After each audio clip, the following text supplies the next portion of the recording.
Во исхраната на секој југословен годишно се наоѓаат просечно по околу 2,5 килограми ориз, за што граѓаните даваат околу 300 милиони динари. Македонија е најголем, односно единствен производител на оризот во нашата земја. Меѓутоа, во последно време, оризопроизводителите се среќаваат со низа тешкотии од системски и внатрешно организационен карактер.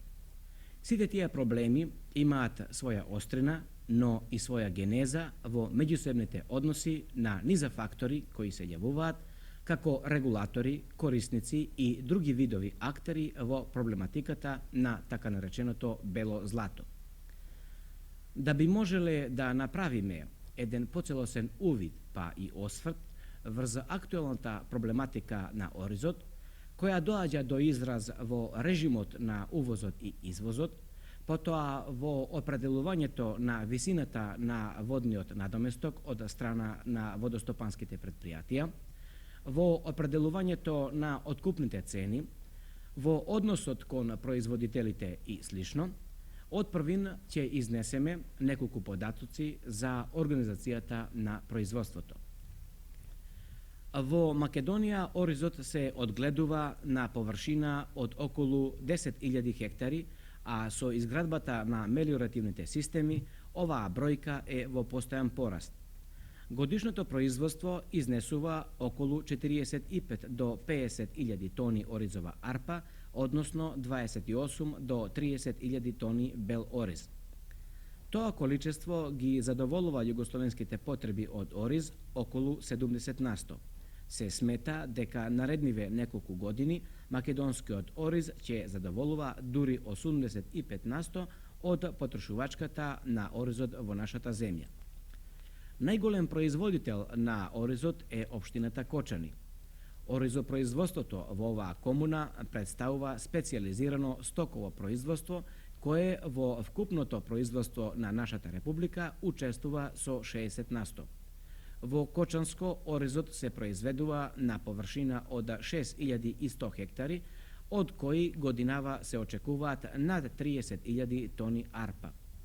Во вкупниот приход од земјоделството во општината оризот учествува со 45%, а повеќе од половината од семејствата во комуната се занимаваат со производство на ориз, додека само од земјоделските семејства ориз произведуваат 88%. Оризопроизводството во Кочанско има повеќе вековна традиција, што се должи на мощнеповолните почвени и климатски услови. Најголема експанзија оризот доживува со изградбата на брегалничкиот мелиоративен систем за наводнување на 28.000 хектари, така што оризот последниве години со засилено темпо се шири и во општините Виница, Штип, Пробиштип, Свети Николе и други. За унапредување на производството во Кочани е формирана Реонска опитна станица, како републичка научна институција единствена од овој вид во Југославија. Исто така, изградени са и поголем број преработувачки и сместувачки капацитети. Носител на откупот и преработката се филијалата на Жито Македонија и земјоделско-индустријскиот комбинат Кочанско поле од Кочани, а своји лушпилници имаат земјоделските задруги во селата Оризари, Зрновци, Горни Подлог и Чишиново, како и некои други задруги во соседните комуни. Овие капацитети се достатни да ја преработат арпата во бел ориз. Земјоделските организации оспособија голем број земјоделски стручњаци кои се занимаваат исклучиво со оризот, а производството на фабриката за хартија и целулоза во Кочани е организирано токму врз големите количества слама што се добива од оризот. Поранешните години трошоците на производството беа мощно големи. За плевење на оризот, на пример, на 1 хектар беа потребни околу 150 дневници. Со помош на Реонската опитна станица, а во тоа сега се вклучува и нашата хемиска индустрија пред се ОХИС од Скопје, секоја година се обезбедуваат доволни количества хемиски препарати за уништување на плевелите и коровот. Едно од системските прашања на оризот е режимот на увозот и извозот. Во нашата земја се увезуваат доста големи количества ориз. Пред 2-3 години, например, беа увезени 3 до 4 пати поголеми количества, отколку што беше нашата домашна продукција. При тоа оризот што се увезува од некои земји, например од Египет, Пакистан, Бурма и Индија, се јавува како компензација за индустријските стоки што во тие земји се извезуваат од Југославија, односно од југословенското стопанство. Тие количества на ориз што се увезуваат одат на лицитација. Другар председател, како вие гледате на ова? Да, точно е тоа дека се увезува неконтролирано големи количини на ориз. Така, например, во 1969-70 година се увезени околу 90.000 тони ориз, што представува токму колку двегодишните потреби на Југославија, не земајќи го во предвид и домашното производство.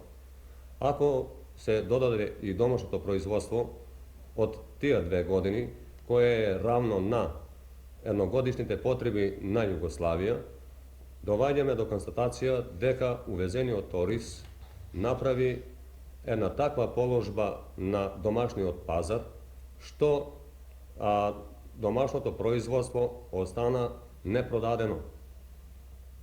Увезениот ориз е по порекло или од неразвиените земји, или од развиени. Кај првите, цената на чинењето на работната сила е многу мала, а кај вторите, ако можам така да кажам, постои аграрен протекционизам. Ово го нагласувам затоа што цената на оризот од увоз нелојално се однесуваше према домашното производство.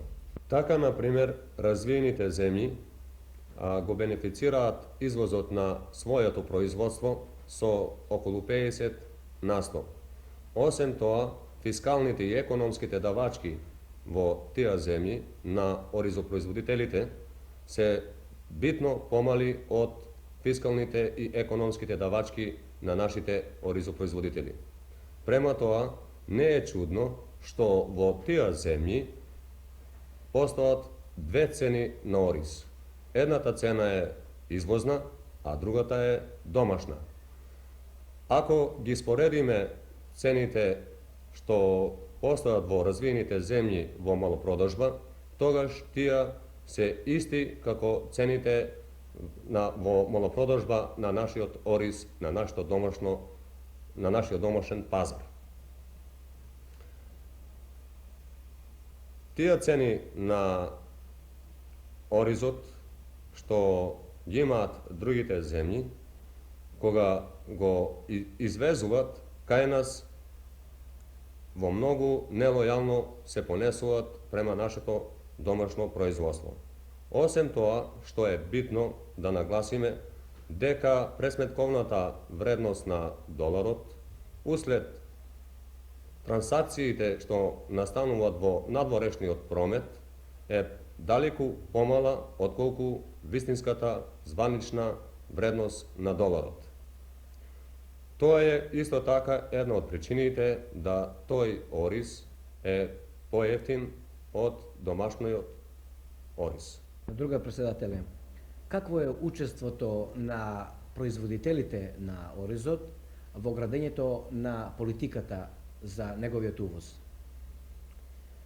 Сметам дека досега нашиот оризопроизводител немал никакво влијание во одредувањето на политиката на увоз на ориз.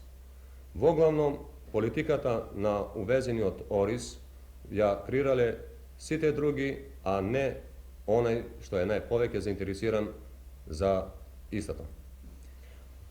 Во врска со увозот на ориз и со режимот на увоз, вашето собрание често се залагаше за решавање на некои проблеми. Што конкретно баравте